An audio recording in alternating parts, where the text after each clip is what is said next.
वहाँ के असेंबली में ये पास कर दिया, पहला मुख्यमंत्री, पहला प्रदेश जहाँ से प्रस्ताव पास हो गया है कि जो नई संसद है इसका नामकरण होना चाहिए doctor Ambedkar parliament house. RSS BJP बड़े चालाक हैं, वोट के लिए कुछ भी कर सकते हैं। जब से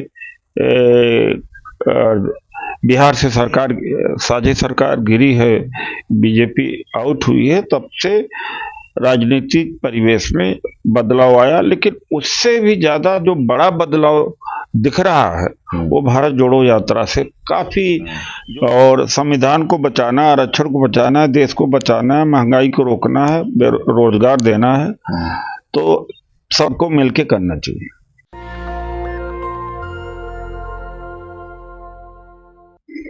मैं इस समय बहुजन समाज के बड़े नेता, हाईली इंटेलेक्चुअल, पूर्व मेंबर ऑफ पार्लियामेंट और कांग्रेस के भी अब नेता हैं, लेकिन आज एक सामाजिक बैठक हो रही है डॉक्टर उदित राज जी के यहाँ।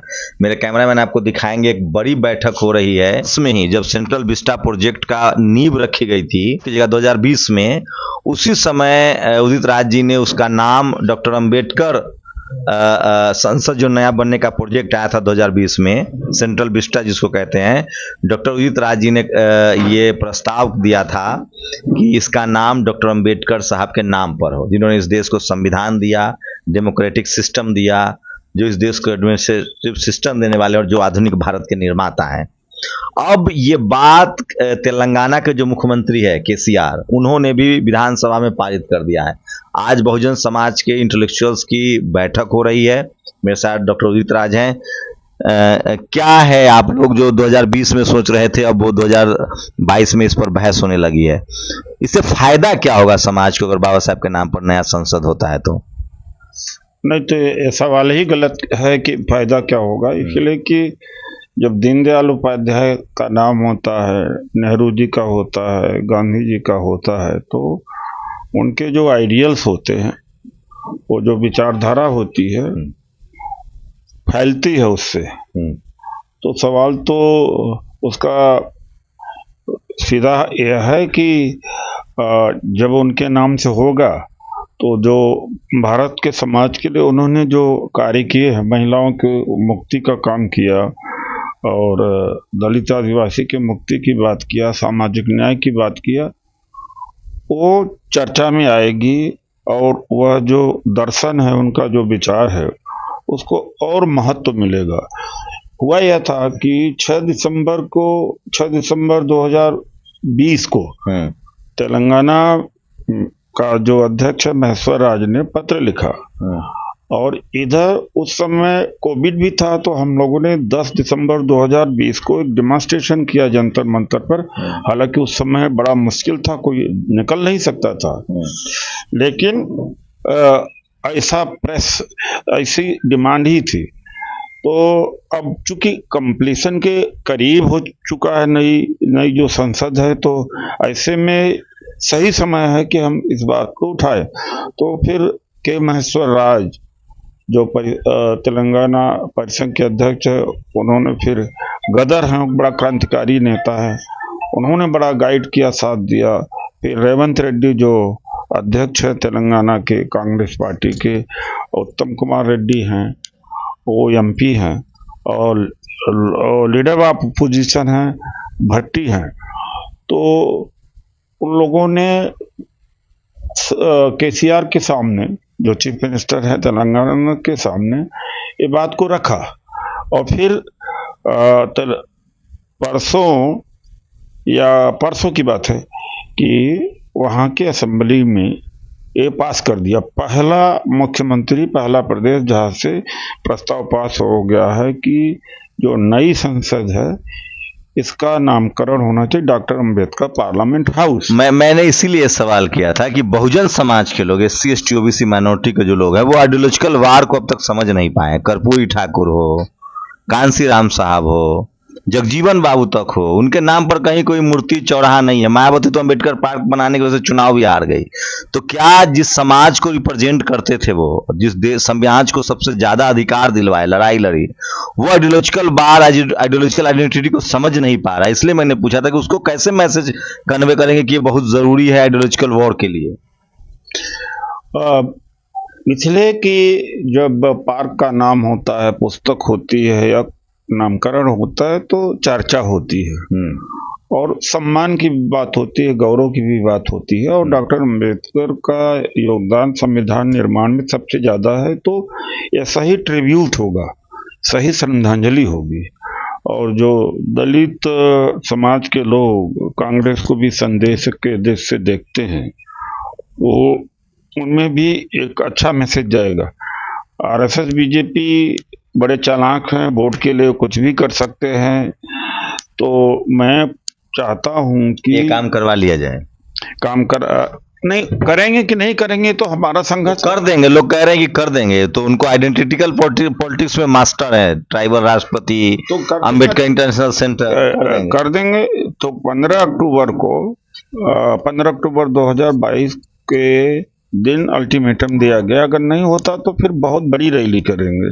15 अक्टूबर को अल्टीमेटम दे रहे हैं आप? हाँ, अल्टीमेटम। लेकिन एक बात बताइए, बाबा साहेब के बनाए संविधान की वजह से लगभग पूरे देश में, विधानसभा में और लोकसभा में रिजर्वेशन है। 100-150 के आसपास शेड्यूल ट्राइब के सांसद हैं। ओबीसी मिला दीजिए तो 250 आंकड़ा पहुंचता है। क्या ये सब के सब लोग मौन रहते हैं? कोई एक डर है? कभी उम्मीद नहीं करना चाहिए। और मैंने तो कह रखा है कि जो आरक्षित सीट से सांसद हैं, विधायक हैं, समाज उनसे उम्मीद न रखे। इसलिए न रखे कि 16% वोट पड़ भी जाए तो 84% जो वोट है दूसरे के ऊपर निर्भर करता है। दूसरी बात है कि पार्टी के जो प्रमुख हैं उनके पास में इतनी ज्यादा ताकत हो गई, किसको टिकट दें किसको न दें। तो 99% मैंने देखा है और अनुभव भी यही है। समाज के लिए लड़ने वाले अकेले पड़ जाते हैं। मतलब मैंने देखा है, लोग बहुत से बहुजन समाज के लोग बहुत सेक्रीफाइस के लिए तैयार रहते हैं। एकदम पैर में पटक के टिकट ले लेना है, नेता के खिलाफ कुछ बोलना नहीं है। मैं अकेला पड़ा। जब संसद ने प्राइवेट सेक्टर में रिजर्वेशन का बिल मूव किया तो कोई सपोर्ट थोड़ी दिया। तो मैं चाहता हूँ कि पूरे अकेला पड़ गया तो आपको नुकसान थोड़ी हुआ, आपकी आइडेंटिटी बढ़ रही है, आपकी क्रेडिबिलिटी बढ़ रही है। क्या बात है, कोई कुर्सी छोड़ता है क्या? यानी बीजेपी में सब जा रहे हैं, बड़े बड़े नेता जा रहे हैं, शामिल हो रहे हैं, और मैं छोड़ के आ रहा हूँ। तो सत्ता का मतलब तो होता है। समाज तो साथ आया ना आपके। समाज, जो आपने मेरे शब्दों का जवाब भी दे दिया, समाज कितना साथ देता है। ये समाज को देखिए, इस देश के अंदर मूर्ख बनाना आसान है, समझाना बड़ा मुश्किल है। अब इसलिए कि अभी कोई वारदात हो गई तो वहाँ कैमरे लग जाते हैं, लोग आ जाने लगते हैं, वहाँ नेता, दलित नेता भी पहुंचने लगते हैं, और लाख का पोस्ट खाली खत्म कर दिया जाए, कोई पब्लिक सेक्टर अंडरटेकिंग प्राइवेटाइज कर दिया जाए, शिक्षा खत्म कर दी जाए, उसके लिए नहीं जुटते। आप चाहते हैं कि सिस्टम पर कब्जा हो। तो इसलिए कह रहा हूं कि सही मुद्दे पर भी नहीं इकट्ठा होते। मान लो जालौर का कांड है या लखीमपुर, यहाँ इकट्ठा हो गए, ये इमोशनल मुद्दा, खुद सेल्फ प्रमोशन के लिए भी जाते, चलो हमारा नाम आ जाएगा, लेकिन असली मुद्दे पर क्यों नहीं आते? तो इसलिए मैं पूरे देश से अपील करूंगा कि ये मेरे ही द्वारा नहीं किया जा रहा, के महेश्वर के द्वारा नहीं, बल्कि केसीआर भी सपोर्ट कर रहे हैं, उत्तम रेड्डी भी सपोर्ट कर रहे हैं कि इससे जुड़े। और जुड़ने के लिए हमारा नंबर है 8789325595। तो ये इस पर लोग जुड़े और हमें संपर्क करें। हमारे साथी ओम सुधा जी हैं और भी महेश्वर राज हैं, सबके जरिए लोग हमें संपर्क करें। हम बहुत जल्दी हेल्पलाइन भी जारी कर रहे हैं कि अगर हमारी मांग नहीं मानी जाती है तो लाखों लोगों को हम रामलीला मैदान में इकट्ठा करेंगे। उसका घोषणा हम 15 अक्टूबर। पार्टी के प्रवक्ता भी हैं अपनी पार्टी के, आपकी पार्टी की तरफ से भी इसको लेकर हरी झंडी है, या आप एक सामाजिक संस्था के तौर पर? पार्टी से भी बात करूंगा, लेकिन जो हमारा दायित्व है उसको तो निभाएं हम, और पार्टी का हम इंतजार करें। तो फिर इंतजार करते रह जाएंगे। एक एक दो राजनीतिक सवाल ले लीजिए, तो है ही, एक बड़ा अभियान चला है डॉक्टर उदित राज। मैं फिर कह रहा हूं, बहुजन समाज को ऐसे नेताओं की जरूरत है जो पार्टी और अपना हित छोड़कर समाज के हित के लिए बात करे। वो कह रहे हैं कि कांग्रेस पार्टी से बात करूंगा, लेकिन अगर पार्टी नहीं कहेगी तो मैं अपने समाज के हितों के लिए चुप थोड़ी बैठूंगा। जब बीजेपी में भी थे तो समाज के हितों के लेकर टकराहट रही और टिकट कटा। जिस नेता का, जिस SC ST OBC माइनॉरिटी के नेताओं का टिकट कट जाए, समझिए कि वो समाज के हित के लिए ईमानदार है। जिस नेता को मीडिया खराब कहने लगे SC ST OBC माइनॉरिटी का, समझिए वो नेता आपके लिए फायदेमंद है। ये चौधरी चरण सिंह भी कहते थे। उदित राज उन्हीं लोगों में से हैं जो पार्टी किसी में भी रहे, समाज के हितों को लेकर बहुत ये अभी जो राजनीतिक गठबंधन, नीतीश कुमार, जिस तरह से लोग कह रहे थे कि वो डर रहे हैं, अब तो नीतीश कुमार भी बीजेपी से अलग हो गए हैं, राहुल गांधी यात्रा कर रहे हैं, इसको कैसे देख रहे हैं आप? क्या 2024 में कोई एक बड़ा मैसिव अलायंस की तरफ लोग बढ़ रहे हैं और ये मोदी जी के लिए मुश्किल होगी?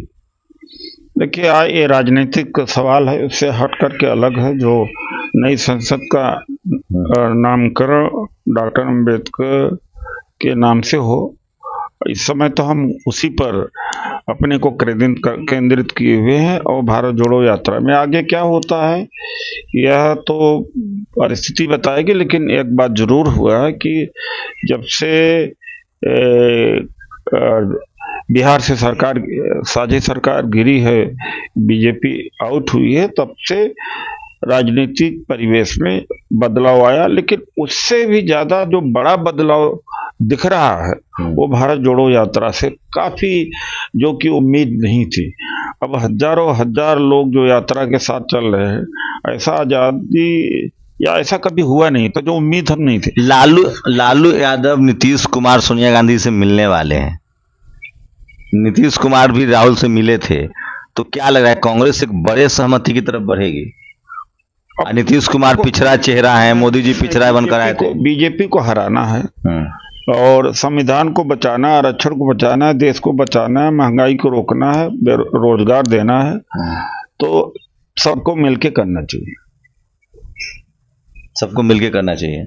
जरूरत पड़े तो सब मिलना चाहिए, सबको मिलना चाहिए, और मिलेंगे शायद तभी हो सकता है। नीतीश कुमार OBC, जैसे मोदी जी OBC बनकर आए थे, नीतीश कुमार भी OBC से कम्युनिटी से हैं, क्या लगता है इसका एक इम्पैक्ट होगा? क्योंकि OBC एक बड़ा फैक्टर है, 50% उसकी आबादी है, वोट के लिहाज से बात करें तो पूरे देश में।